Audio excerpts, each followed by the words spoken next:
바쁘게 가겠습니다. 자, 17과는 선과 악 주제 두 번째 시간이고요.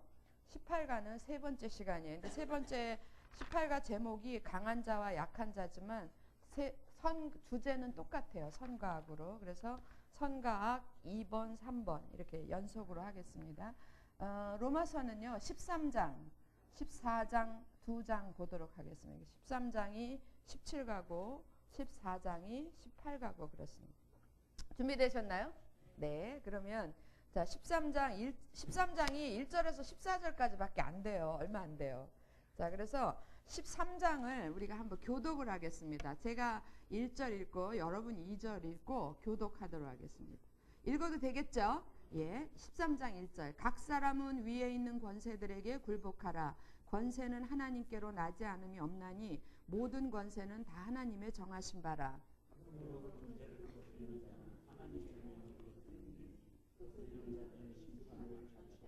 관원들은 선한 일에 대하여 두려움이 되지 않고 악한 일에 대하여 되나니 내가 권세를 두려워하지 아니하려느냐. 선을 행하라. 그리하면 그에게 칭찬을 받으리라.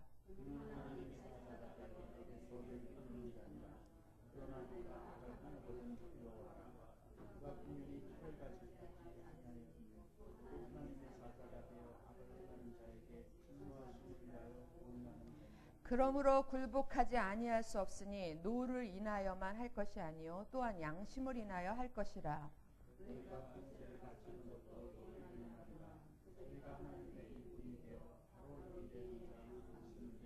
모든 자에게 줄 것을 주되 공세를 받을 자에게 공세를 바치고 국세 받을 자에게 국세를 바치고 두려워할 자를 두려워하며 존경할 자를 존경하라.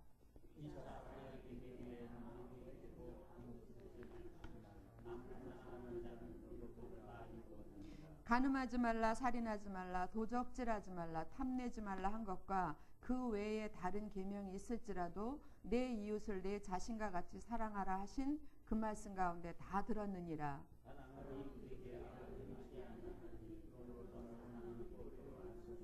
또한 너희가 이 시기를 알거니와 자다가 깰 때가 벌써 되었으니 이는 이제 우리의 구원이 처음 믿을 때보다 가까웠음이니라.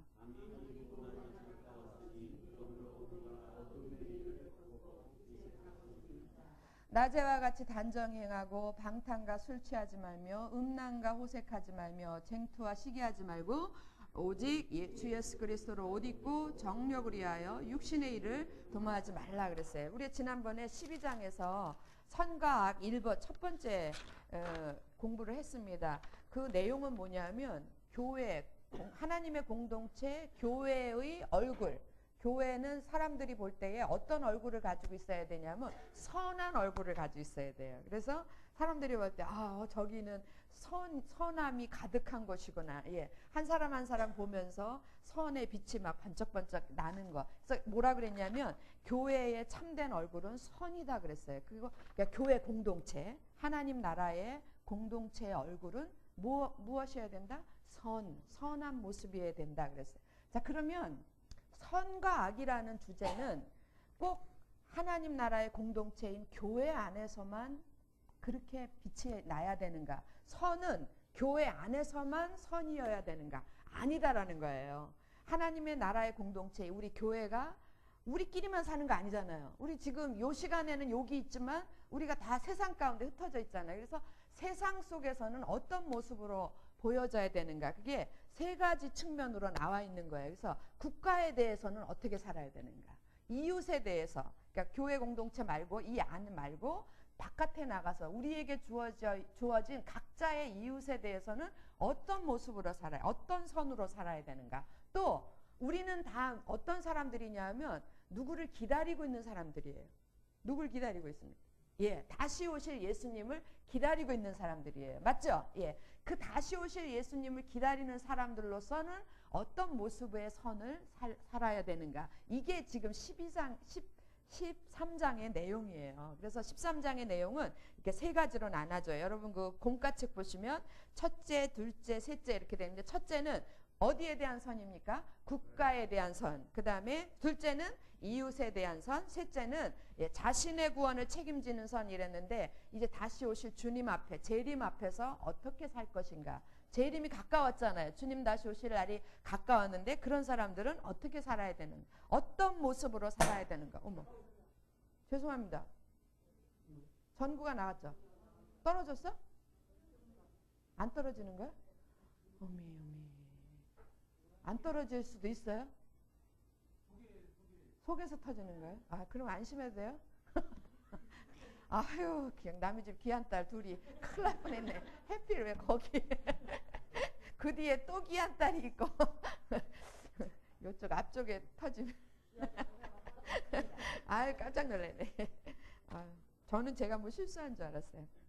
자, 계속해서 하겠습니다. 그래서 17과 이제 그 밑에 제일 위에 있는 단락부터 보겠어요. 선과 악은 첫 번째 줄입니다. 선과 악은 그리스도의 몸인 공동체 안에서만의 윤리가 아니다라는 거예요. 그러니까 우리가 이 안에서만 선으로 살고 나가서는 지멋대로 살고 악한 모습으로 살고 그냥 막 떠오르는 사건이 너무 많아요. 이 한 줄에. 예. 이게 여기도 다 며느리들도 있고 뭐 딸도 있고 며느리도 있지만 그렇게 살면 안 되는 거죠. 이 안에서는 하나님을 향하여 그냥 거룩하다 그러고 뭐 예배도 잘 드리고 뭐 다 하면서 뭐 예배 빠지면 큰일 나는 줄 알아요. 큰일 나는 줄 알고 기도도 많이 하고 말씀도 많이 읽고 이러는데 그 사람이 교회 밖에서의 삶은 시어머니가 저기 그냥 경비실에 오는 것도 싫어하는 거예요. 그냥 경기를 일으키는 거예요. 예. 이런 건 아니라는 거예요. 이런 거. 그럼 여러분 저기 낱말은 새가 듣고 반말은 쥐가 듣는 거 아시죠? 그런 게 다 지금도 저 때문에 여러분 다 알았잖아요. 밤에 제가 잠깐 쥐가 됐잖아요. 저 때문에 아는 것처럼 그 주변에 있는 사람들이 그것들이 다 퍼져가는 거예요. 그래서 선이 아니라 무슨 얼굴을 하고 있어요? 악한 얼굴로 비춰지면 안 된다는 거예요. 그래서 절대로 이 선과 악이라는 이 주제는 공동체 안에서만의 지켜져야 될 윤리가 아니라는 거예요. 하나님의 자녀들은 공동체 안에서뿐만 아니라 자신의 삶의 영역 모든 영역에서 선과 악의 주제를 가름하여 무엇으로 살아야 돼요? 선으로 살아야 된다 그 얘기예요. 자, 로마서 13장에서 선을 추구하는 삶이 영역이 국가 그리고 사회 그랬는데 이웃입니다. 예, 이웃 그리고 그리스도의 재림을 기다리는 삶의 영역에서도 실천되어야 할 거룩한 윤리예요. 반드시 지켜져야 될 거룩한 윤리예요. 자, 그리스도를 믿는 사람들이 사랑을 실천할 때에 세상 사람들은 우리를 누구로 알아요? 그리스도의 제자로 알게 될 것을 말씀하셨다 그랬어요. 여러분 이 말씀 다 아시죠? 요한복음 13장 한번 찾아보겠습니다. 요한복음 13장 34절 유명한 말씀이잖아요. 외웠으면 좋겠는데 예. 혹시 못 외우시는 분을 위해서 배려하는 겁니다. 34절 35절 요한복음 13장 34절 35절 찾으셨어요?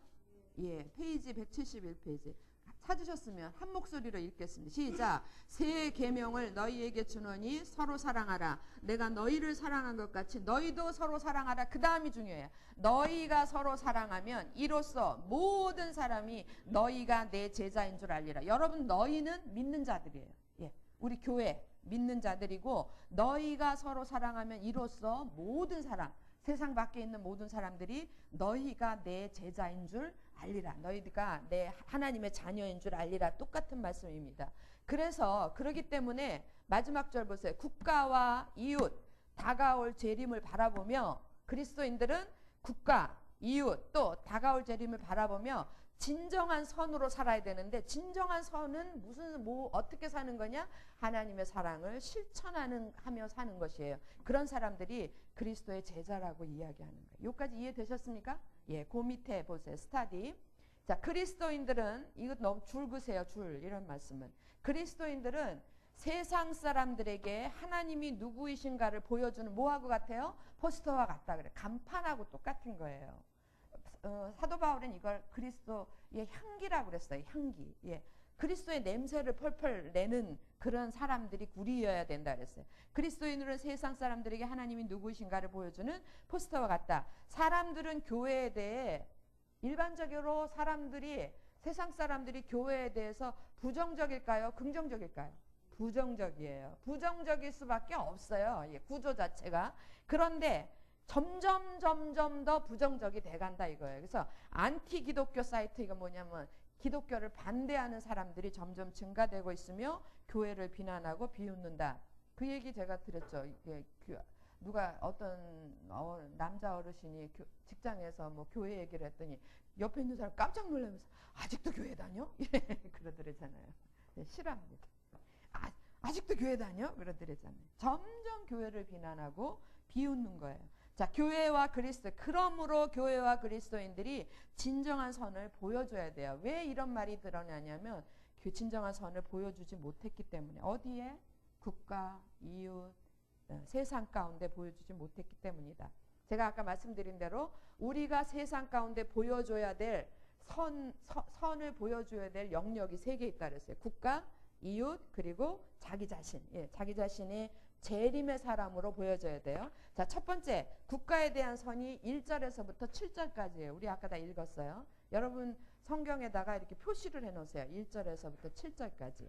그게 그리스도인들이 국가를 향하여 어떤 모습으로 살아야 되는가예요. 자, 교회와 국가의 관계는 기독교 일에 많은 논란의 대상이 되었다. 이런 시대적으로 역사적으로 그랬단 말이에요. 나라가 교회를 통제하는 국가 만능론, 뭐 공산주의 사회, 사회주의 사회 다 이런 거죠.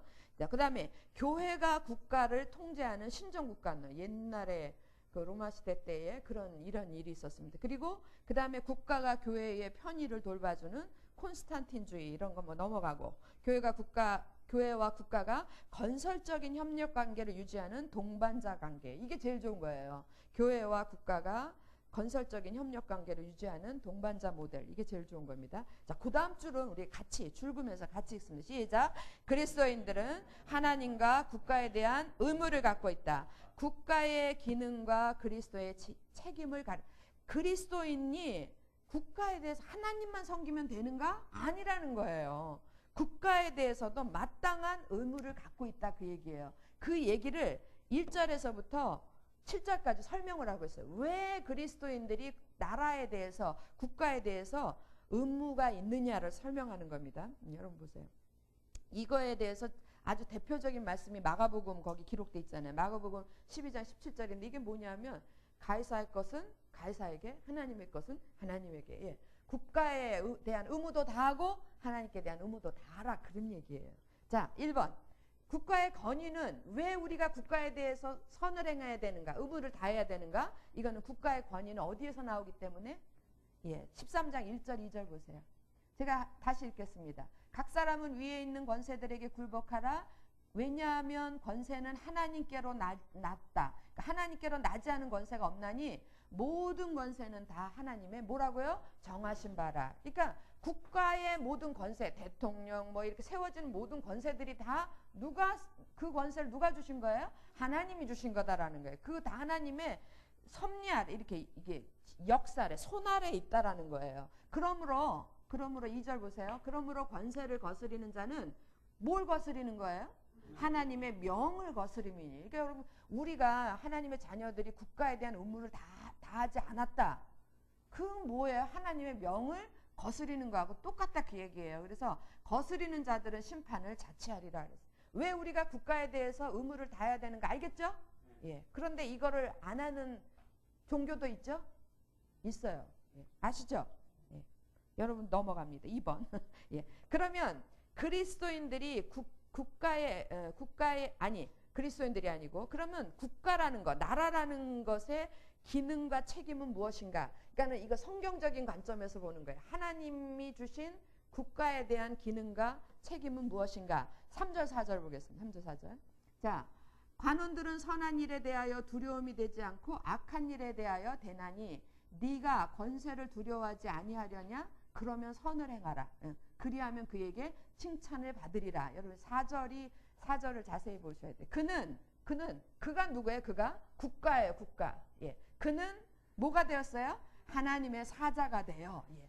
하나님의 사자가 되어 내게 선을 이루는 자니라. 그러나 네가 악을 행하거든 두려워하라.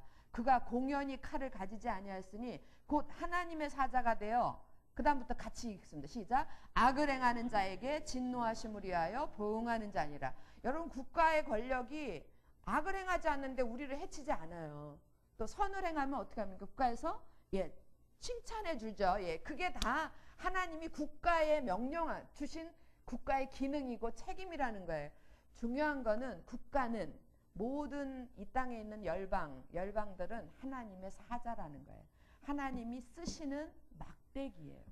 그래서 하나님께서 쓰시고자 하실 때에 선을 행한 자에게는 보응으로, 악을 행한 자에게는 심판으로 이렇게 갚으시는 하나님의 막대기라는 거예요. 확실히 하셔야 돼요. 우리 교회는 그런 일이 없지만 몇몇 교회들 보면은 이게 하나님께 충성해야 돼. 이걸 너무 가르쳐가지고 오직 하나님께 고르반 같은 거예요. 고르반. 예. 내가 하나님께 다 했으니까 하고 여기다 갖다 다 바쳤으니까 세금도 안 내. 탈세자 중에서 기독교인이 얼마나 많은 줄 압니까? 예. 세금 떼어먹어가지고 그거 어디다 갖다 바쳐요? 하나님께. 그리고 나는 고르반 했다. 이렇게. 그건 아니에요. 그건. 그 다음에 이제 또 나와요. 보세요. 자, 3번.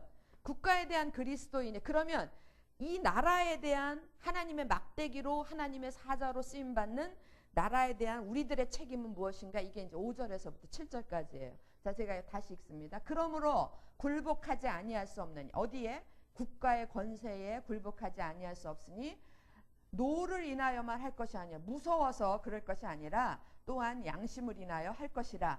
너희가 공세를 바치는 것도 이를 인함이라. 저희가 하나님의 일꾼이 되어 바로 이 일에 항상 힘쓰니. 저희가 뭐죠? 저희가 누구예요?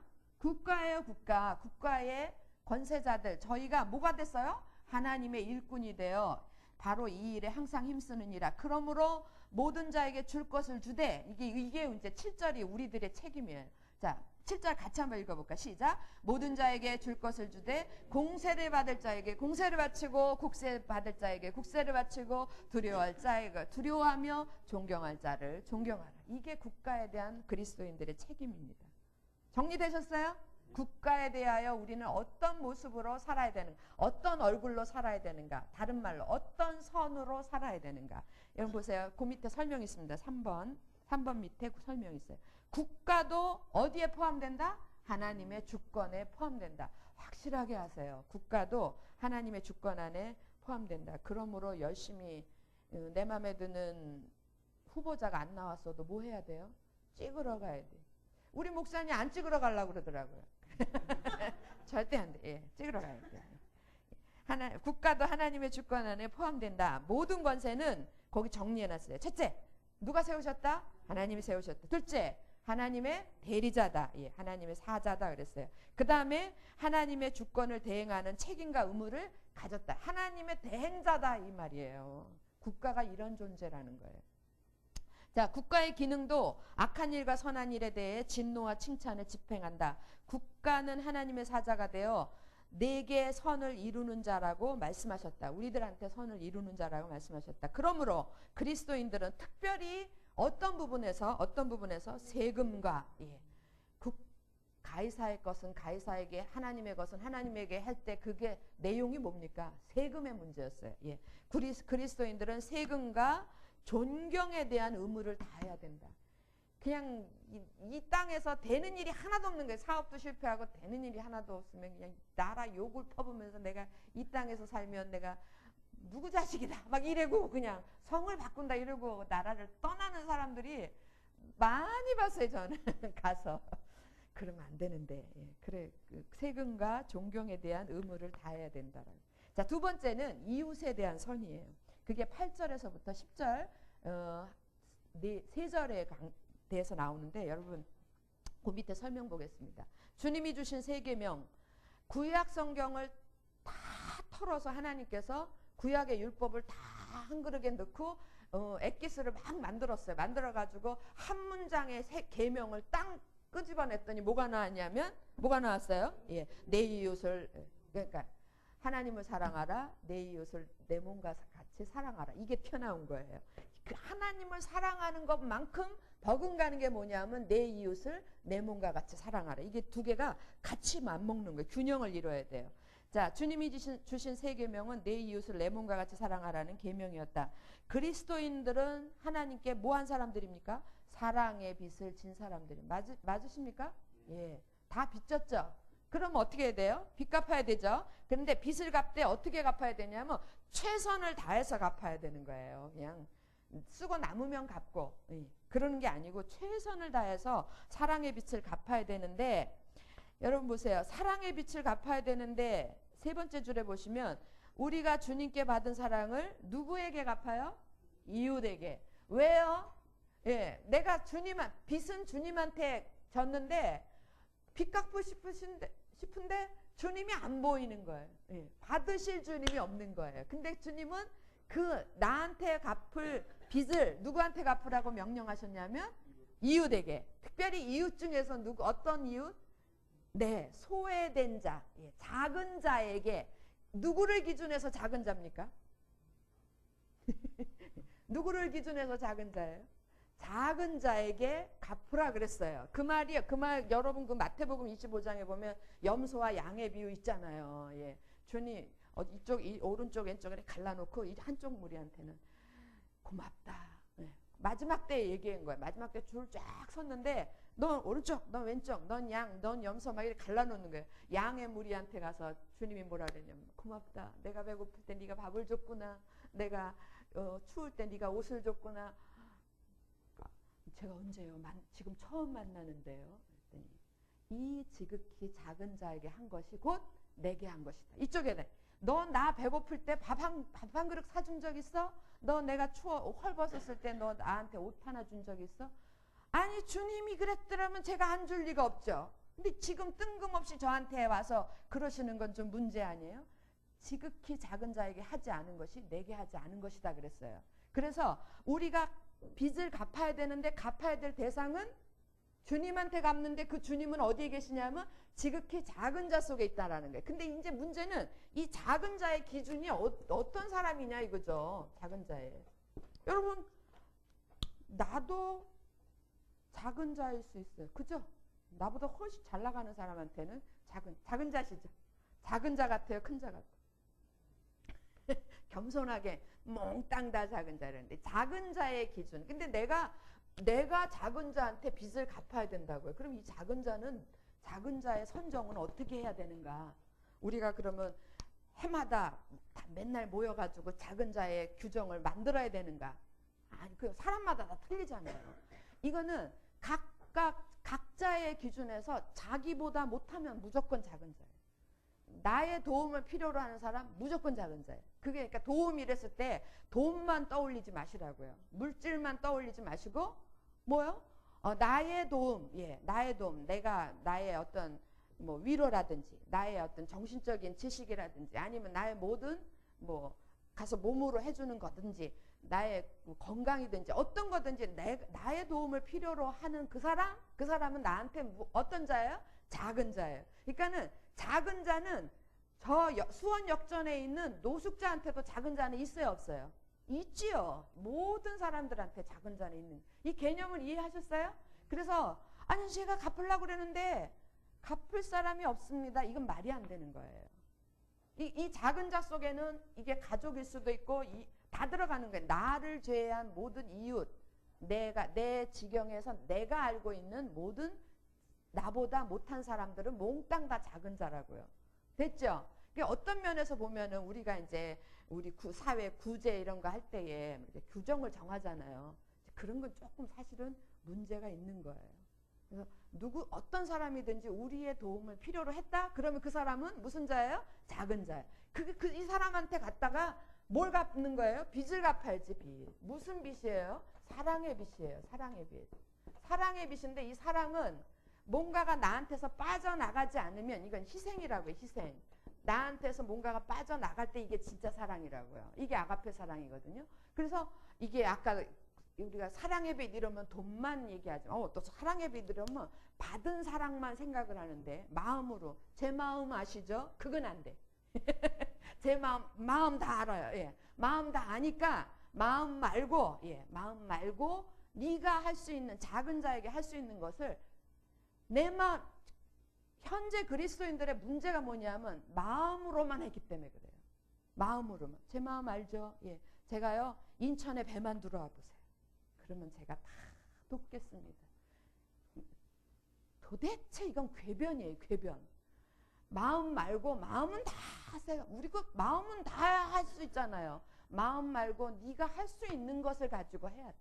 그래서 그게 내가 건강이면 다른 사람을 위해서 뭐 어려운 사람 도와줄 수도 있는 거고 일을 도와줄 수도 있는 거. 하여튼 뭐 어떤 모습이라도 위로의 은사 뭐 있잖아요. 위로의 은사, 구제의 은사, 긍휼의 은사 많이 있잖아요. 어떤 모습으로도 내가 다른 작은 자에게 빼서 주는 게 줄 때에 이게 사랑이죠. 이게 그때의 빚이 없어지는 거지. 주님 제가 마음 다 아시죠? 빚 하나도 안 갚은 거예요. 뭔지 아시겠어요? 왜 세상이 그리스도인들을, 여러분 죄송합니다만 저는 한참 동안 세상에 있다가 돌아온 사람이에요. 그러니까 처음부터 예수를 믿은 사람이 아닌데 세상에 있을 때 그리스도인 이러면 딱 떠오르는 단어가 두 개야. 그리스도인 이러면 딱 떠오르는 개념이 얌체. 진짜예요. 이거는 어떻게 믿는 사람들이 그렇게 얌체 같은지 몰랐어요. 그러니까 싹싹싹싹 빠져나가고 이게 없는 거야. 이게 세상 사람들보다 희생이 없는 거예요. 그리고 무슨 사랑을 논해요. 전 그래서 그게 싫어가지고 절대로 교회라는 데는 안 가려고 그랬어요. 그런데 여기 끌려왔습니다. 들어와서 보니까 왜 그런가 알겠어요. 들어와서 왜 그리스도인들이 왜 세상 사람들한테 얌체, 좋은 말로 좀 좋은 말로 표현하면 뭡니까? 이기적인 거. 자기들밖에 모르는 거. 왜 그랬을까? 여러 가지 이유가 있지만 고르반, 너무 교회에 그 고르반의 의식이 있고 거기에만 치중을 하고 완전히 이중적인 생활을 하는, 이중적인 생활. 그리고 다 마음으로 해. 마음으로. 우리 안에서도 다 마음으로 해요. 마음으로 하고 돈 안 드는 뭘로 합니까? 예. 돈 안 들고 힘 안 드는 마음으로만 해요. 그러지 마세요. 예. 마음으로 하는 거는, 저는 단연코 마음으로 하는 거는 꽝이에요. 여러분 마음이 있는 곳, 마음이 있어야 희생이 있죠. 그죠? 마음 없이 희생이 있을 수 있어요? 아니에요. 반드시 희생이 있어야, 빠져주는 게 있어요. 예를 아주 정말 리얼하게 들겠습니다. 예수님이 내가 너희를 사랑한다. 내 마음 알지? 난 너희들을 위해서 다 죽고 싶다. 그 정도로 사랑한다. 그리고 안 죽으셨으면 그게 무슨 사랑이에요? 아가페 사랑은 시작도 안 한 거예요. 아무것도 아니에요. 그거는 울리는 꽹가리고 아무것도 아니에요. 그런데 예수께서는 마음을 어떻게 해요? 표현한 거예요. 그대로. 우리를 향해 줄게 목숨밖에 없고 목숨까지 내놔야 되는 상황이니까 목숨까지 내놓는 거, 그게 사랑이라고요. 이게 부모의 사랑 아닙니까? 자식을 위한 부모의 사랑. 그래서 부모의 사랑이 귀하다라는 거예요. 자녀의 사랑? 그런 말은 없잖아요. 자녀가 부모를 사랑하는 건 그건 당연한 의무고, 부모가 자녀를 사랑하는 게 진짜 사랑이라고. 자녀들 미안합니다. 이 다음에 그 어른이 돼보면 아실 거예요. 예, 그다음 제가 열받아가지고 시간 많이 끌었습니다. 그러면 자, 문제 1번 보세요. 이웃을 사랑하는 사람은 왜 율법을 다 순종한 사람인가? 그 다음에 2번도 똑같은 문제가 두 개가 똑같아. 내용이. 사랑은 왜 율법의 완성인가? 이랬어요. 여러분 13장 9절 10절 제가 읽겠습니다. 9절 보세요. 18절부터 읽겠습니다. 피차 사랑의 빛 외에는 아무에게든지 아무 빚도 지지 말라. 남을 사랑하는 자는 뭐라고요? 율법을 다 이루었느니라. 예, 여기 와서 다 하나님 앞에 모두 지키고 다 지켰는데 남을 사랑하지 않으면 그게 안 지킨 거하고 똑같다라는 얘기예요. 자, 그리고 보세요. 그걸 설명한 게 9절이에요. 간음하지 말라, 살인하지 말라, 도적질하지 말라, 탐내지 말라. 그 외에 다른 계명이, 모든 계명이 있을지라도 내 이웃을 내 자신과 같이 사랑하라 하신 그 말씀 가운데 어떻게 해요? 다 들어갔느니라. 그러므로 한 가지만 하면 돼. 한 가지만 하면 율법을 다 지킨 거예요. 내 이웃을 내 몸과 같이 나한테 하는 것처럼 사랑하라. 사랑 10절 같이 읽습니다. 시작. 사랑은 이웃에게 악을 행치 아니하나니 그러므로 사랑은 율법의 완성이니라. 그랬어요. 여러분 우리 모두가 꿈에 우리의 소원은 통일이에요. 우리가 꿈에도 기다리고 바라는 게 뭐냐면 하나님 명령대로 다 순종하는 거예요. 그죠? 근데 어렵죠? 쉬운 방법이 있어요. 이렇게 쉬운 게 있어요. 하나만 하면 돼. 하나. 내 이웃을 뭐 이렇게 내 몸과 같이 사랑하라. 예. 내 이웃이 특별히 어떤 사람? 작은 자가 필요로 할 때에 그때에 내 것을 다 주셔 사랑의 빚을 갚아라. 이거예요. 그러면 되는 거예요. 자, 3장 2번 밑에 보면 설명 있습니다. 생명과 성령의 법이 죄와 사망의 법에서 우리를 해방시킨 것은, 그러니까 쉬운 말로 얘기하면 우리를 구원하신 하나님의 목적은 율법의 요구를 이루기 위해서였다 그랬어요. 하나님이 정하신 법대로 우리를 살게 하시기 위한 거예요. 그런데 그 율법의 요구가 뭐예요? 그 율법의 구약에 있는 율법의 요구들을 다 엿구어듯이 다 한솥에 넣고 구웠더니 뭐가 튀어나왔어요? 서로 사랑하라라는 계명이 새 계명으로 튀어나온 거예요. 그러므로 이웃을 사랑하는 사람은 율법을 순종한 사람이에요. 이것저것 다 지켰어도 이웃을 사랑하지 않는, 작은 자를 사랑하지 않는 사람들은 율법하고는 거리가 먼 사람들입니다. 이런 사람들을 위선자라고 그래요. 위선자 또는 외식하는 사람이라고 그래요. 자, 세 번째. 지금 우리가 두 가지 선의 모습을, 국가에 대해서 그럼 어떤 모습으로 살아야 되고, 그 다음에 이웃에 대해서는 어떻게 해야 되는가. 이제 다 정리가 됐죠? 그 다음에 마지막으로 우리는 세상 사람들하고 전혀 다른 모습의 삶이 또 하나 있다고요. 전 보실래요? 우리는 여기 서 있을 때는 크리스찬이고 교인이고, 나가면 세상 사람들이고, 이렇게 카멜레온처럼 변화되는 사람이 아니라 우리는 이 안에서도 하나님의 자녀고 세상 속에 나가서도 하나님의 자녀의 빛을 보여야 돼요. 근데 결정적으로 다른 게 있어야 돼요. 결정적으로 다른 게. 세상 사람들하고 우리하고 결정적으로 다른 게 뭐냐면 우리는 가야 될 곳이 있는 사람들. 누구 다시 오실 주님을 맞이하기 위해서 사는 사람들. 그 모습이 달라야 돼요. 그 모습이.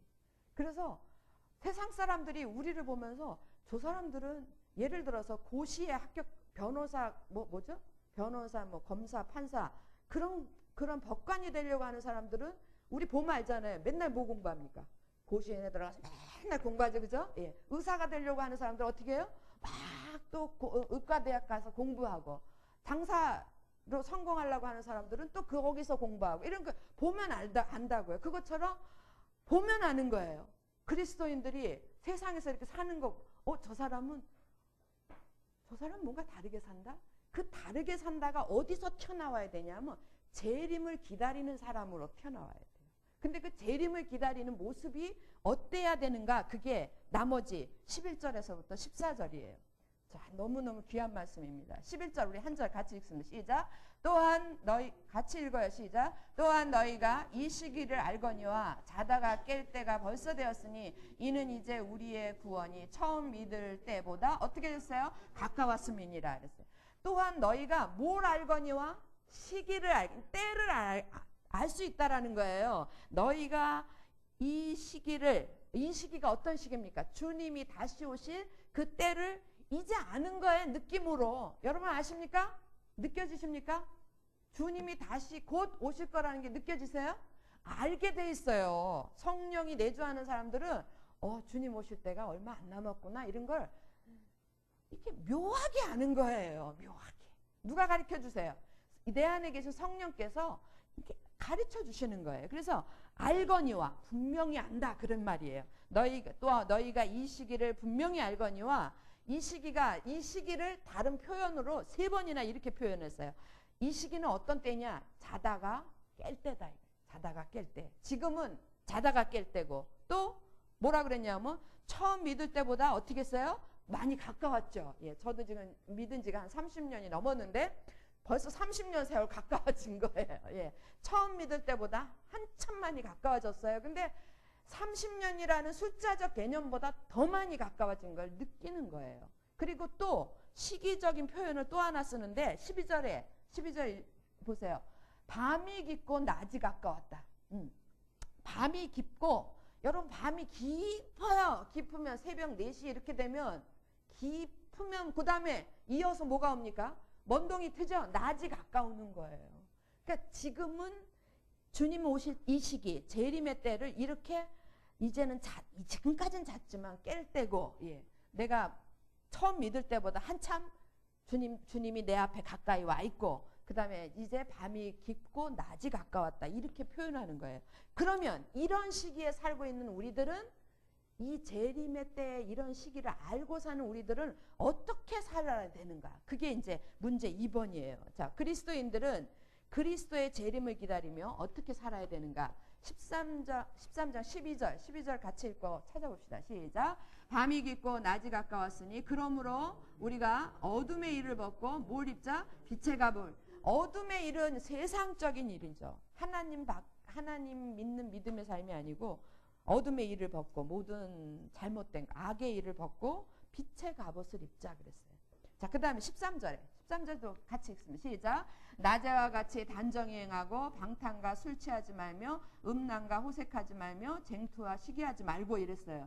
여러분, 이 13절 낮에와 같이 단정히 행하고 거기까지 하고, 그 다음에 방탕과 술 취하지 말며 음란과 호색하지 말며 쟁투와 시기하지 말고, 이거는 다 어둠의 일이에요. 근데 어둠의 일이 세 가지 영역이라고요. 세 가지 영역. 첫 번째는 방탕과 술 취함. 술 취함. 예, 음주 이런 것들. 타락, 음주, 방탕한 삶인데 음주. 그 다음에 두 번째 영역은 음란과 호색. 이건 어떤 영역이었어요? 성의 영역이에요. 성의 영역. 음란과 호색하지 말며. 그 다음에 쟁투와 시기하지 말며. 이거는 인간관계의 영역이에요. 그래서 어둠의 일들이 이 세 가지 영역에서 특별히 두드러지는 거예요. 이 시대는 그냥 술에, 아유 정말 어쩌다가 제가 이런 세상 속에서 사는지, 이 꼴 저 꼴 보기 싫으면 빨리 주님께로 가야 되는데, 이제는 정말 대낮에 가도 어디서나 여자들도 다 식당에서 어디고 다 술 먹고, 술 먹는 게 부끄럽지 않은 세상이 됐어요. 이제 뭐 여러분 드라마 봐서 아시잖아요. 그전에는 그런 게 다 카팅이 돼서 나왔는데 이제 카팅도 안 해요. 그냥 다 안 먹으면 이상해. 진짜 이게 우리 딸 자랑이 아니라 옛날에 그 고등학교 3학 캐나다 가기 전이군요. 고등학교 2학년 때인가 선생님이 눈을 다 감으라 그러더래요. 눈 다 감았는데 눈 감고 손 들으라 그러더래요. 지금까지 술을 한 번도 안 먹은 사람 손 들으라 그래서 자, 이렇게 손을 들었는데 좀 느낌이 이상하더래. 그래서 이러고 돌아보니까 저 혼자 들고 있더래요. 고등학교 1학년 때인가 2학년 때. 지금은 아마 초등학교에 가도 아마 손 몇 명 안 들고 있을 거예요. 이게 아마 이 세상은 술 때문에 망할 거예요. 술 때문에. 그런 거. 그 다음에 성은 얼마나 타락하고 있습니까? 음란과 호색하지 말며. 제가 지난번에 그 안녕하세요라는 프로그램을 보는데 그거 맞겠지? 막 뒤죽박죽. 그런데 남자친구하고 1박 2일 여행을 갔대네요. 1박 2일 여행을 갔대요. 그 많은 사람들 앞에서. 그리고 1박 2일 동안 뭐 했겠어요? 손 붙들고 파도 쳐다보고 뭐 그랬겠어요. 그런 게 하나도 부끄럽지 않게 이야기를 하는데, 더 놀라운 건 그런 이야기를 그 많은 사람들이 들으면서도 아무렇지도 않게 듣고 있는 게 너무너무, 뭔 얘기인지 아시겠죠? 너무너무 이상하더라고요. 너무 이상. 어떻게 해서, 그게 내가 볼 땐 20대 초반인 것 같은데, 그런 애들이 남자친구하고 1박 2일 여행을 뭐 강릉을 갔대나 어딜 갔대나 그러는데, 그 가가지고 그 둘이 갔는데 그 얘기를 아무렇지도 않게 이야기하는 이 세대, 정말 살고 싶지 않아요. 자, 보겠습니다. 13절. 그래서 어둠의 일을 설명한 것이 세 가지로 나온 거예요. 음주, 그 다음에 성, 그 다음에 인간관계. 자, 14절 보겠습니다. 14절. 결론적인 거예요. 14절. 같이 읽어볼까요? 시작. 오직 주 예수 그리스도로 옷 입고 정욕을 위하여 뭐 하지 말라? 육신의 일을 도모하지 말라 그랬는데, 그 밑에 목사님 설명해놨어요. 도모하지 말라는 원어의 뜻이 차갑게 거절하라, 냉정하게 거절하라 그랬어요. 그런 유혹이 없을 수는 없어요. 있는데 그걸 냉정하게 끊어야 돼요. 어떤 일을? 육신의 일. 13절에 있었던 그런 육신의 일들을 단호하게 거절을 해야 되는데, 무엇을 입으면 이게 거절이 될까요? 예수 그리스도로 옷 입으면 이게 저절로 거절이 돼요. 근데 예수 그리스도로 옷을 안 입으니까 달라붙는 거예요. 여러분, 부패한 곳에 날라오는 게 뭡니까? 파리가 날아오는 것처럼 우리가 예수 그리스도를 입지 않으면 뭐가 날아와요? 예, 음란 팔이 날아오고, 예, 음주 팔이 날아오고 다 날아오는 거예요. 그래서 반드시 육신의 일을 도모하지 않기 위해서 우리가 해야 될 일이 뭘 입어야 돼요? 예수 그리스도로 옷 입어야 돼요. 뭔지 아시겠죠? 예, 그 밑에 설명 잠깐 읽겠습니다. 밤은 거의 끝나고 아침이 가까웠다.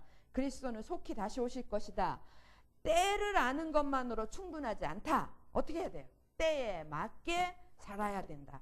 우리가 이렇게 이 시기를 알고 어둠의 일을 벗어버리고 빛의 갑옷을 입고 이렇게 사는 걸 보고 사람들은 별종이라 그런다고요. 그렇지 않겠어요? 지금 온 세상이 다 초등학교 애들도 다 난리를 치고 그러는 세상인데 그 안에서 예수 그리스도를 옷 입고 빛의 갑옷을 입고 있으니까 튀잖아요. 그게 재림을 기다리는 사람들의 모습이어야 돼. 옷차림이어야 된단 말이에요. 삶의 모습이어야 된단 말이에요. 한 번은 튀어야 돼.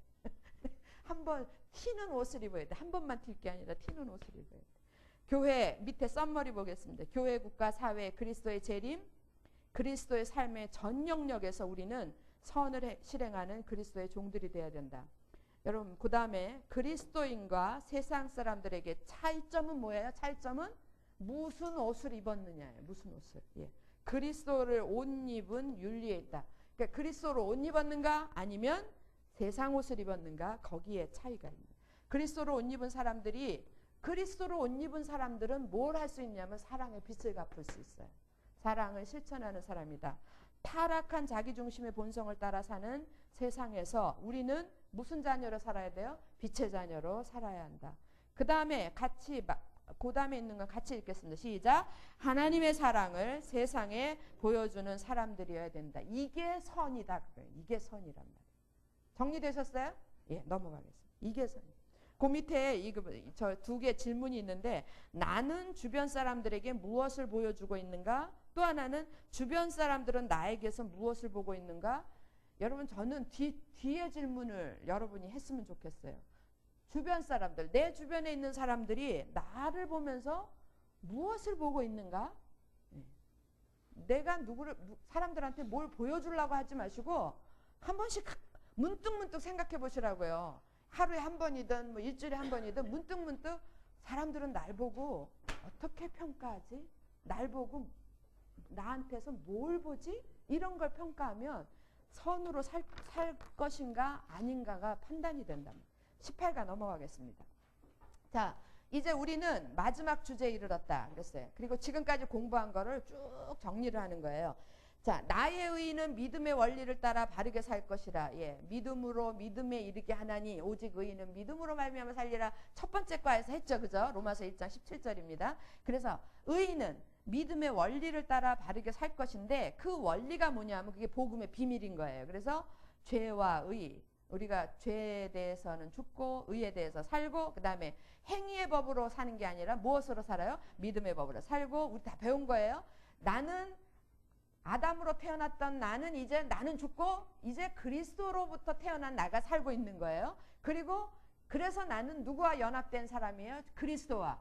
주님이 죽으실 때 나도 죽고 주님이 부활하실 때 나도 부활해서 지금 사는 건 내가 주님으로 사는 거라고요. 그리고 주님으로 사는 사람은 육신으로 살지 않고 무엇으로 살아요? 영으로 살아요. 어디 하시는지 알겠죠? 예. 그런데 육신으로 살지 않고 영으로 산다라는 것은 나한테 고통스러운 거예요. 그러나 고통이 있는 것에 뭐가 있어요? 영광이 있다라는 거죠. 예. 그리고 이런 사람들은 이제 공동체를 위해서 살아가는 사람들이라는 거예요. 그래서 이스라엘과 교회, 예, 하나님 이스라엘은 망했지만 이제 교회는 세워져야 되는 거예요. 그리고 교회는 어떤 얼굴로 살아야 돼요? 선으로, 선과 악. 여기까지 왔어요. 그리고 이제 맨 마지막이 강한 자와 약한 자인데 이 강한 자와 약한 자가 왜 튀어나왔는가 한번 봅시다. 그 뒤에 보세요. 우리 교회 공동체 안에는 두 부류의 사람이 있어요. 어떤 사람이 있냐면 믿음이 강한 자하고 믿음이 약한 자로 구성되어 있다. 그렇죠? 근데 이것도 어디까지가 믿음이 강한 자? 그러면 이렇게 줄을 쫙 꺼서 이쪽에 계신 분 믿음이 강한 자, 이쪽에 계신 분 믿음이 약한 자 이러겠습니까? 여러분 믿음이 강한 자, 믿음이 약한 자도 작은 자하고 기준이 너무 같은 거예요. 자, 제가 여러분 믿음이 강하다고 생각하시는 분은 이쪽에 앉으세요. 믿음이 약하다고 생각하시는 분은 이쪽에 앉으세요. 그러면 여러분들은 다 겸손해서 다 어디 앉겠어? 다 이쪽으로 오겠죠, 그죠? 누군가에게는 내가 강한 자가 되고 누군가에게는 내가 약한 자가 될 수 있는 거예요. 이 원리를 아시겠습니까? 그래서 교회 공동체 안에는 두 부류가 있다라는 거예요. 믿음이 강한 자도 있고 믿음이 약한 자도 있는데 그거는 이렇게 줄로 딱 자로 재는 게 아니라 내가 누구한테는 강한 자고 누구에겐가는 약한 자다라는 거예요. 이해하셨어요? 저 같은 경우는 조 목사 앞에서는 내가 이게 안 되는 거지. 안 되는 거지. 게임이 안 돼. 그래서 맨날 붙으면 져요. 믿음이 약한 자. 근데 믿음이 그러면 성경대로 하면 믿음이 강한 자가 약한 자를 받아줘야 되잖아요. 근데 안 받아줘요. 이런 뭐가 없어서 그러냐면 사랑이 없어서. 공동체를 이루는 윤리가 안 돼 있어요. 이렇게 만나면 얘기를 해. 뭔지 이해되셨어요? 그러니까 누구에게나 믿음이 나보다 믿음이 강한 자가 있고 나보다 믿음이 약한 자가 있다 없다? 있다. 예, 그거를 아시라는 거죠. 그래서 로마 교회 내에는 이제 이 말이 이 14장하고 15장 13절까지인데 이 얘기가 왜 나왔냐면 그 로마 교회가 이방인 교회가 세워졌는데 그 안에 유대인 중에 회심한 사람들이 들어온 거예요. 유대인 중에 회심한 사람들이 들어왔는데 이 사람들이 자꾸 하던 습관이 있는 거예요. 이게 안식일을 우리 있잖아요. 왜 주일날 처음에 왜 주일날 저녁 예배가 없어지니까 주일날 저녁에 집에서 이렇게 TV 보고 있으면 죄 짓는 것 같죠. 그런 것 같은 뭔가 이해하셨어요? 예, 그런 것 같은 느낌이 자꾸 있는 거예요. 근데 이 사람들한테는 뭐가 문제였냐면 고기를 먹는 거예요. 그러니까 그 당시에 시장에 나와 있는 고기는 다 신전에서 나온 거예요. 그래서 우상의 제물이었어요. 우상 신전에서 바쳤다가 팔아버리는 거예요. 그 나쁜 제사장들. 그래서 팔아서 싼 값에 파니까 그 고기가 유통이 됐어요. 서민들은 그리스도인들이 가난했겠어요? 부유했겠어요? 가난했어요. 그래서 우상의 제물을 사 먹을 수밖에 없어요. 우리가 아무리 수입품이 안 좋다 그래도 돈 없으면 사 먹는 거지. 그 한우 그 비싼 거로. 그거는 그림이요. 그림. 그거는 우리가 횡성한우 이런 그림으로 보고 그 다음에 먹는 건 뭘 먹어요? 수입고기 이렇게 먹는 거죠. 그거하고 똑같은 상황이에요. 그리스도인들이 가난하니까 우상의 제물을 고기를 사다가 먹을 수밖에 없는 상황인데 이걸 가지고 유대인 중에서 회심한 사람들은 그게 이제 시험에 드는 거예요. 근데 믿음이 강한 사람은 그게 무슨 여러분 제사상에 있는 거 갖다 먹으면 되겠어요, 안 되겠어요? 아무 문제 없어요. 아무 문제 없는데 이게 믿음이 강한 사람한테는 아무 문제가 없는데 그거에 걸리는 사람이 있는 거예요. 저게 제사상에 있던 건데 저걸 먹으면 되나? 그죠? 그러면 그 사람은 믿음이 약한 거예요. 무슨 얘기인지 알겠어요? 그래서 지금 로마서 14장에 있는 얘기는 그런 얘기를 이제 그 주제가 음식에 대해서 나오고 그 다음에 안식일을 지키는가 무슨 날을 지키는가 안 지키는가 그거에 대한 규정이거든요. 자, 1번부터 보겠습니다. 1번. 믿음이 강한 사람은 믿음이 약한 사람에 대해서 어떤 태도를 가져야 되는가? 자그마치 하나, 둘, 셋, 넷, 다섯, 6번이나 강조를 해요. 14장 1절. 믿음이 연약한 자를 너희가 받되 그의 의심하는 바를 뭐하지 말라? 비판하지 말라. 믿음이 연약한 자를 어떻게 하라 그랬어요? 받으라 그랬어요. 끌어안으라 그랬어요. 끌어안고 받으라는 거는 이해하고 인정하고 받아주는 거예요. 그리고 절대 비판하지 말라 그랬어요. 13절. 14장 13절을 갑니다. 자, 그런즉 우리가 다시는 서로 판단하지 말고 도리어 부딪힐 것이나 거칠 것으로 형제 앞에 두지 아니할 것을 어떻게 하라? 주의하라 그랬어요.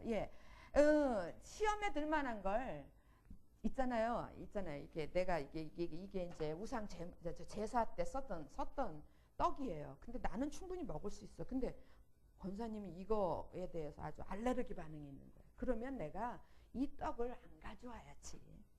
안 가져오든지 안 먹어야지. 그러니까 부딪힐 것이나 거기 뭐라 그랬어요? 13절에 거칠 것으로. 그러니까 이것 때문에 한 지체가 믿음이 연약한 자가 시험에 들 상황이면 이런 걸 아예 하지를 말아라 그 얘기예요. 그리고 참아야지.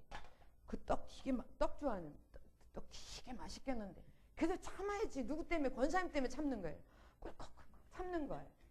거칠 것이나 부딪힐 것으로 놓지 말아라. 뭔지 아시겠어요? 그 다음 세 번째 15절 만일 식물을 인하여 내 형제가 근심하게 되면 이는 네가 사랑으로 행치 아니함이라.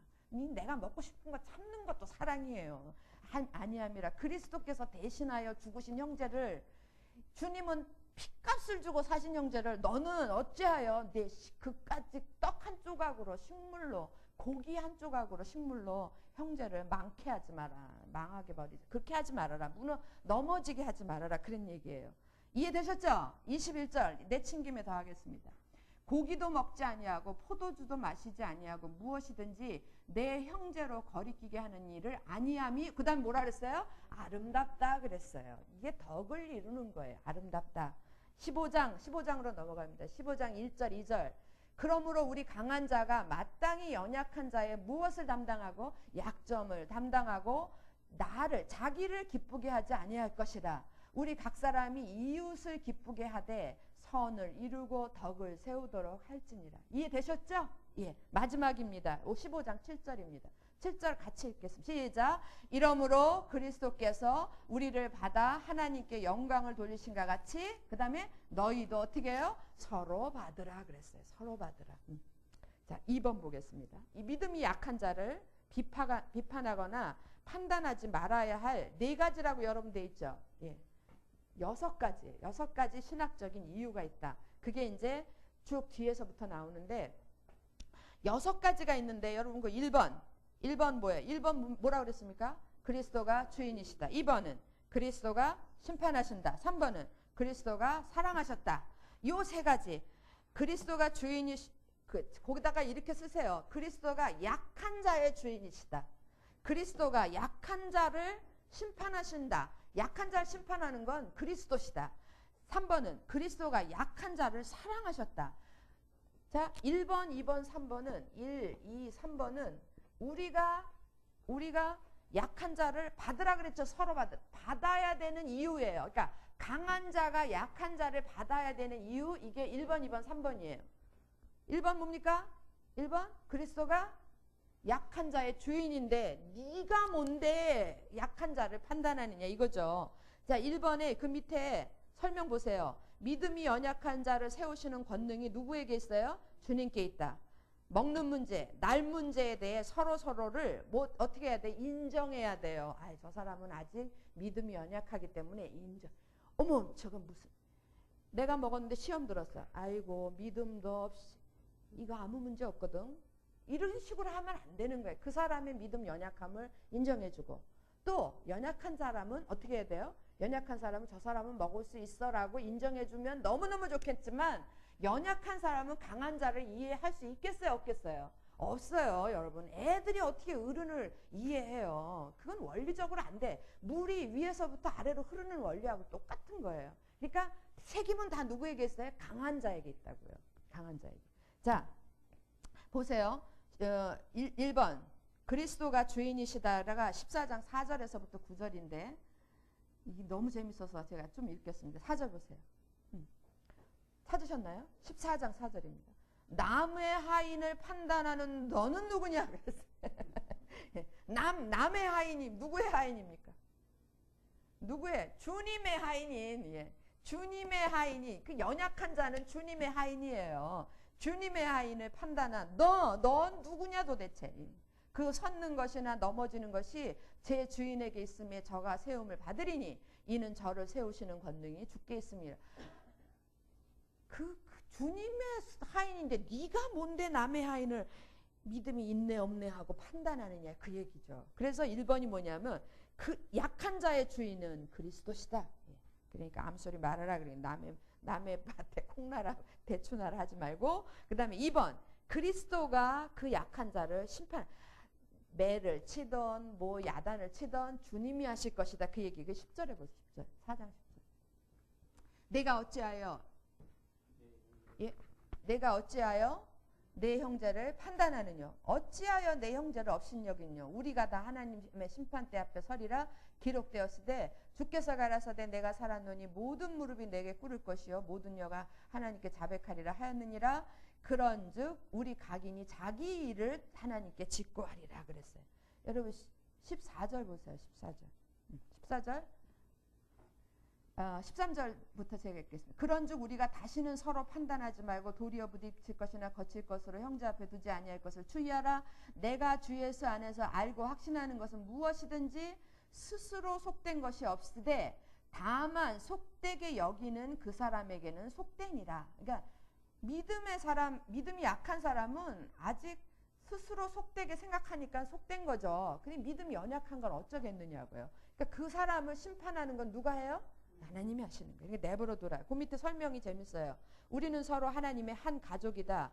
본질적 진리를 부인하지 않는 선택에 대해 무시하고 경멸하는 것은 잘못. 말이 어려운데 복음을 빼고, 그러니까 여러분 진리에 대해서 잘못된 거 빼고 나머지는 다 이해해라 그 얘기예요. 뭘 먹든지 뭔지 아시겠죠? 예. 다 받아들여라 그 얘기예요. 그리고 우리는 두 번째, 우리는 자신의 비판에 대해 마지막 날에 하나님의 비판을 받아야 된다. 하나님만이 재판관이시고 우리는 아니다. 그 다음 같이 읽으세요. 시작. 하나님을 흉내내지 말라. 네가 왜 하나님 노릇을 하느냐. 예, 그러지 말아라. 그 다음에 세 번째, 우리가 믿음이 연약한 자를 받아야 되는 이유, 그리스도께서 그를 사랑하셨다 그거예요. 15절 16절 4장 15절.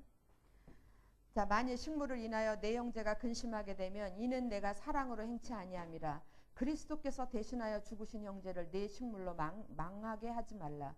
그러므로 너희의 선한 것이 비방을 받지 않게 하라.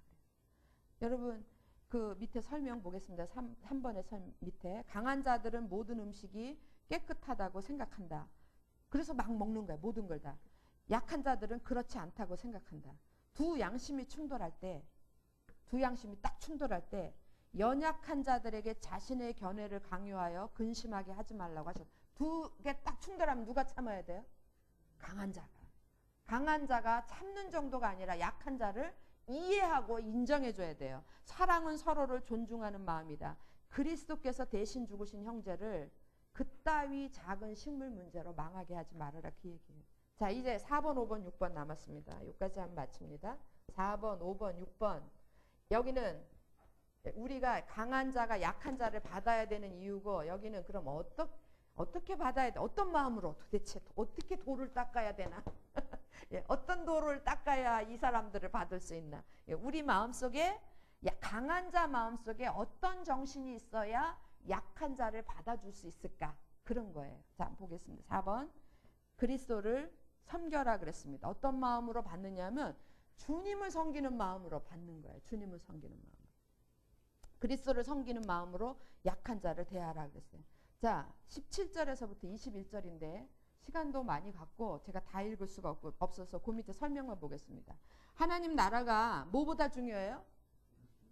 음식보다 중요해요. 그죠? 예. 여러분 연약한 자를, 믿음이 연약한 자를 실족시키면 뭐가 문제가 돼? 어떤 게 문제가 되냐면 하나님의 나라가 문제가 되는 거예요. 예? 내가 지금 못생긴, 요즘은 하도 성형이 많으니까 할 말은 없는데 내가 지금 엄지손가락이 못났다고 엄지손가락을 잘라버렸다고 쳐봐요. 그러면 내 몸이 성한 겁니까? 안 성한 겁니까? 안 성한 거예요. 아무리 비기 싫은 것도 잘라내면 안 되는 거예요. 그러니까 믿음이 연약한 자를 우리가 막 비판하고 판단하고 그래서 떨어져 나가면 하나님의 공동체가 망가지는 그 얘기를 하는 거예요. 그래서 하나님 나라가 뭐보다 중요해요? 음식 문제보다 중요해요. 음식 문제보다 중요하다. 음식물 규정을 가대평가하고 하나님 나라의 중요성을 과소평가하는 행동. 그러니까 이거는 진짜 중요하게 생각할 건 생각 안 하고 맹뚱한 거 가지고 문제를 딱 생각났어요. 긁어서 뭐 만들어요? 부스럼 만들어요. 그래가지고 병원 가요. 성령 안에서 우리가 추구해야 될 것은 뭐냐면 성령 안에서 의와 평강과 즐거움을 구해야 될 거예요. 우리가 구해야 될 것은 공동체 안에서 의, 평강이에요. 서로 평안을 유지하는 거, 즐거움을 유지하는 거. 이게 그리스도를 섬기는 거라고요. 그래서 약한 자를 받을 때에 어떤 마음으로 받아야 되냐면 내가 저거 저것 때문에 내가 속이 뒤집어져. 이렇게 하면 안 되고 주님이 대신 죽으시고 살려낸 사랑하는 내 형제. 그러고 받는 거예요. 주님께 하듯 죽게 하듯 하고 받는 거예요. 아셨어요? 에베소서에서는 이거를 죽게 하듯이라고 그랬어요. 죽게 하듯. 죽게 하듯 하면서 받아주는 거예요. 주님처럼 받아주는 거예요. 자, 그리스도를 5번 다섯 번째는 그리스도를 닮으라 그랬어요. 나로서는 할 수 없지만 주님으로서는 할 수 있잖아요. 그죠? 내가 주님을 닮아가면 그런 거예요. 그래서 15장 1절에서 3절, 5절에서 6절 이렇게 있는데 자, 5절에서 6절만 보겠습니다. 5절에서 6절. 15장입니다. 이제 인내와 안위의 하나님이 너희로 그리스도 예수를 본받아 서로 뭐가 같게 하여 주사? 뜻이 같게 하여 주사 어떻게 한 마음과 한 입으로 하나님 곧 우리 주 예수 그리스도 아버지께 영광을 돌리게 하려 하노라. 그래서 우리가 어떤 사건 앞에서 한 마음과 한 입이 돼야 돼. 근데 어떤 사건이 이런 사건이 있어요. 여기 보세요. 이런 사건이 있는데 다 생각이 틀린 거예요. 신앙이 다 달라서 틀린 거예요. 지금 우상 제물에 대해서 생각이 다 틀린 것처럼 그럴 때에 주님이 원하는 건 뭘 원하는 거예요? 우리가 다 한 마음과 한 입이 되기를 원하는 거예요. 그렇죠? 그렇다면 이 다 각각 다른 생각들을 한 마음과 한 입이 되게 하기 위해서는 여러분 어떻게 해야 되겠어요? 방법은 하나밖에 없어요. 하향평준화. 성경에서는 상향평준화가 아니고 세상은 상향평준화. 잘난 사람을 위주로 밑에서 끌어올리는 게 그게 세상적 방법인데 하향평준화예요. 제일 작은 자, 연약한 자 아래로 그를 중심으로 낮춰줘야 돼. 이해하셨어요? 예. 그러면 여기 믿음이 없어서 이 우상제물 때문에 시험 드는 사람, 이 사람 수준으로 다 맞춰주면 이 문제는 시끄럽지 않을 거 아니에요. 그렇다고 해서 우리가 다 같이 그거를 이게 지금 믿음이 강한 자는 먹는 거잖아요. 그러니까 안 먹어주면 돼. 안 먹어주면. 그러면 그 문제는 없어지는 거예요. 그럼 뭐가 살아나요? 공동체가 살아나는 거예요. 한 마음 한 뜻으로. 원리를 아시겠어요? 그래서 제가 하향평준화 이렇게 됩니다. 제가 이거 설명할 때 다른 예화를 많이 들잖아요. 2인 3각. 우리가 하나님의 공동체는 2인 3각. 다리를 다 한 짝씩 묶고 뛰는 거예요. 그 다리를 다 한 짝씩 묶고 뛸 때 쫙 서서 묶어 뛸 때 누구한테 맞춰야지 안 넘어집니까? 제일 못 뛰는 사람. 제일 못 뛰는 사람, 제일 어린아이, 거기다 맞춰야지 안 넘어. 그러면 그렇게 맞춰준다 그래서 여러분 한번 생각해 보세요. 어린아이한테 맞춰주고 간다 그래서 어른이 어린아이가 됩니까? 그건 아니잖아요. 그게 어른이 어른다운 거예요. 근데 어른이 어린아이랑 같이 발 묶고 뛰는데 너 왜 빨리 못 뛰어? 그러고 질질질 끌고 가면 얼마 가지 못해서 다 무너질 뿐더러 이건 어른이 어른답지 못한 거예요. 그러니까 이거는 누구도 이로운 일이 아니에요. 공동체도 망가지고 너도 망가지고 나도 애는 울고 어른은 어른 체면 깎이고 다 손해인 거예요. 그런데 어른이 아이한테 맞춰서 잘한다 하면서 막 50cm 갈 수 있는 거를 10cm만 가는 거야. 개 보폭에 맞춰서 가면 우리 공동체가 다 아무 문제 없이 갈 수 있죠. 그리고 어른도 어른다워지고 아이도 즐겁고 우리 속에 의와 화평과 뭐가 즐거움이 가득할 것이다. 이해되셨습니까? 이겁니다. 이거. 자, 그 다음에 마지막이 그리스도께서는 종으로 사셨다 그랬어요. 우리가 믿음이 연약한 자를 받을 수 있는 거는 이런 마음이어야 돼. 종의 마음. 내가 무슨 장로니까 내가 장로니까 내가 무슨 뭐니까 내가 뭐니까 그런 식이 아니라 나는 당신을 섬기는 사람입니다. 이런 종의 마음을 가지면 문제가 없어지는 거예요. 문제가. 됐죠? 예. 밑에 썸머리 보겠습니다. 이해되셨나요? 이해되셨어요? 예. 그럼 썸머리 보겠습니다. 저는 로마서 쭉 공부하면서 이 뒤쪽이 더 은혜스러워요. 뒤쪽이. 이게 집을 다 이렇게 마지막 져놓고 정말 인테리어를 안 하면 그 집이 이상한 집이잖아요. 그죠? 그것처럼 아름답지가 못하잖아요.